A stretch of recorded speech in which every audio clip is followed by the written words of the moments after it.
Hello everyone, welcome back to my channel. Welcome to a new blog. যারা আমার video নতুন দেখছো তাদের বলে রাখি, আমি রিয়া। আমি এনএম 2027 সাথে অন্যান্য কম্পিটিটিভের জন্য প্রিপারেশন নিই। তো তোমরা ইতিমধ্যেই জানো যে শুক্রবার আর শনিবার আমার অফলাইন কোচিং ক্লাস থাকে। তো আজকের ভিডিওটা সেই রকমই, কোচিং সামলে, বাড়ির কাজ সামলে কীভাবে আমি পড়াশোনা করি। তো প্রথমে আজকে বেরিয়ে গেছিলাম। আজকে কোচিং ছিল ওই মোটামুটি 8:30 থেকে, কিন্তু এত বৃষ্টি হয়েছে, মানে ওয়েদারটা এত বাজে ছিল। তারপরে একটা টোটো পেয়ে গেছিলাম আমার কোচিং থেকে, যে মানে বাড়ি সেটা খুব কাছে। তারপরে টোটোতে যাওয়া আসা হয় বা বাসেও যাওয়া আসা করতে পারি। তো আমরা যারা ম্যারিড তাদেরকে বিভিন্ন দিক সামলে চলতে হয়। আর আমি যেহেতু বাইরে থাকি তাই সমস্ত কাজ, রান্না বান্না সব কিছু সেরেই পড়তে হয়। দেখো একটা ক্লাস হয়ে গেছে ইতিমধ্যে, ছিল ম্যাথ আর রিজনিং। তো ম্যাথ ক্লাস হয়ে গেছে, রিজনিং ক্লাস বাকি ছিল। আর বোর্ড ওয়ার্কের জিওগ্রাফিটা আগের মানে যারা ক্লাস করেছে তাদের ছিল।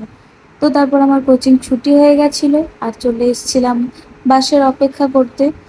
বাস এখানে টাউন সার্ভিসের বাস মোটামুটি পেয়েই যায়, আর সিটও মোটামুটি পেয়ে যায়। তবে খুব কাছে যেহেতু, তাই কোনো অসুবিধা হয় না। বাস থেকে 2 মিনিটসের ওয়াকিং ডিস্টেন্সে আমাদের রুম, তাই বাস থেকে নেমে কিছুটা হেঁটে আমাদের রুমে পৌঁছে যাওয়া যায়।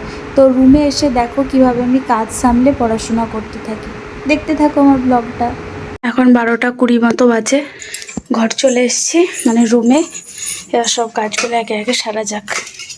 দেখো প্রত্যেক দিন যে 7 ঘন্টা পড়া বা 8 ঘন্টা, 9 ঘন্টা, 3 ঘন্টা, 4 ঘন্টা, কোনো টাইমেই বলতে পারবে না যে এই টাইমটুকু পড়লে আমার জন্য এনাফ। তোমাকে নিজের ক্যাপাসিটি অনুযায়ী পড়তে হবে। তবে হ্যাঁ, একদিন 7 ঘন্টা পড়লাম আর একদিন কিছুই পড়লাম না, একদিন 30 মিনিট পড়লাম, এই রকম যেন না থাকে। কনসিস্টেন্সি মেনটেন করতে হয়। যেমন কোচিং থেকে এসে আমাকে বাসন মাজা, কাপড় কাচা, ঘর ঝাড় দেওয়া, মোছা, ঠাকুর পুজো করা সব কিছু একা হাতে এসে করতে হয়। কোনো কিছু খাওয়ার টাইম পায় না, কিন্তু তবুও আমি কনসিস্টেন্সিটা মেনটেন করার চেষ্টা করি। কারণ একদিন যখনই তুমি পড়তে বসবে না, পরের দিন আর ইচ্ছেই করবে না যে পড়ি। ওটা একটা সিস্টেমের কিন্তু যেদিন তুমি রোজ বই খোলা প্র্যাকটিস করবে, তখন একদিন পড়া না হলে তোমার মনটা খারাপ লাগবে। তো আমি সব কাজ সেরে রান্না করে নিয়েছিলাম, আর রান্নায় ছিল 5 তরকারি আর একটা ভাজা আর ভাত। তো তারপরে আমি নিজের জন্য বানিয়ে নিয়েছিলাম 1 কাপ কফি। কারণ সারাদিন কোচিংয়ের ক্লাস করে এসে কাজ করে প্রচুর টায়ার্ড লাগছিলো, ওরকমভাবে ভাত খেতে পারতাম না। তাই 1 কাপ কফি বানিয়ে নিয়েছিলাম। আর আমি প্রত্যেকদিন শুক্রবার কিংবা শনিবারে বেডশিট, তারপরে বালিশের কভার সব কিছু পাল্টে নিই। আজকেও পাল্টে নিয়েছিলাম।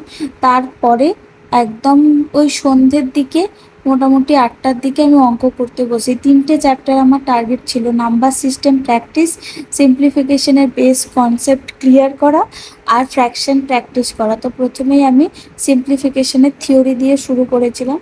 প্রায় আমি এই সেশনটা 3 ঘন্টা মতো রেখেছিলাম। আর আমি যে অফলাইনে স্যারের ক্লাস করি সেই স্যারেরই আজকে, ওনার আজকে অনলাইন ক্লাস ছিল, তো সেটাই করছিলাম। আমি বললাম না যে কি পড়ছো সেটা দেখবে না, মানে স্মার্ট ওয়ার্ক করতেই হবে। কি পড়ছো সেটাও দেখা উচিত, যে আমি কোন সাবজেক্টের কীরকম ওয়েটেজ, আমি কীরকম কি মানে কোনটাতে প্রায়োরিটি দেবো, কোনটা দেবো না, সেটাও তোমাকেই ডিসাইড করতে হবে। তো দেখো আমার সিম্পলিফিকেশনের অনেকটা ম্যাথ হয়ে গেছে। এরপরে ওই 11টা নাগাদ আমি ডিনার করতে বসি। দেখতে পাচ্ছ 11টা বাজছে। 11টার সময় পড়ে তারপর আমি বাকি সাবজেক্টগুলো কিভাবে কভার করি সেগুলো দেখতে হলে পুরো ব্লগটা কন্টিনিউ দেখতে থাকো। আর আমি তখন নাকেরটা দেখাচ্ছিলাম, আমি নাক এই রিসেন্ট ফুঁড়েছি। তো নাকেরটা পরে ভীষণ ভালো লাগছে। বিয়ের পরে নানা লোকে নানা কথা বলতো এই নাকের নিয়ে, তো অবশেষে ভালোই লাগছে। তারপরে আমার ডিনার কমপ্লিট হবে 11:30 নাগাদ। তারপরে আমি ওয়ান ওয়ার্ড সাবস্টিটিউশন নিয়ে বসি। প্রায় 20-25টা মুখস্থ করেছিলাম। আমি 1 থেকে 100-র একটা লিস্ট আছে, সেটাই আপাতত মুখস্থ করছি। তোমরা যদি চাও তো আমি তোমাদেরকে দেখিয়ে দেবো। তো এরপর আমি ইংলিশ শুরু করেছিলাম। এই 20টা মতো করলাম। আমি অ্যান্সারগুলো লিখি না, যাতে পরে রিভিশন করতে সুবিধা হয়। এই 20টা মতো ওয়ান ওয়ার্ড সাবস্টিটিউশন করলাম। তো আবার আমরা ম্যাথে চলে যাই। ম্যাথে এবার ফ্র্যাকশনটা প্র্যাকটিস করব। কনসেপ্টের ক্লাস, গুড মর্নিং সবাইকে। তো এখন বাজছে 7:43। আমি ফ্রেশ হয়ে গেছি।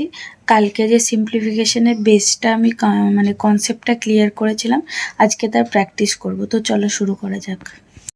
এটা হচ্ছে শনিবার সকালের ব্লগ। তো আমি মোটামুটি ওই 6:30টার দিকে উঠে সিম্পলিফিকেশনের যে ওয়ার্কশিট দিয়েছিল স্যার সেটাই সলভ করছিলাম। আজকে শনিবারও যেহেতু কোচিং থাকে তাই আমি সকালবেলা উঠে ম্যাথেরই প্র্যাকটিস করছিলাম, কারণ একটা ছোট মক টেস্ট ছিল। আর এই চ্যাপ্টারগুলো করে রাখলে পরবর্তীকালে যে সমস্ত কম্পিটিটিভ পরীক্ষা হবে তার জন্য অনেক হেল্প হবে।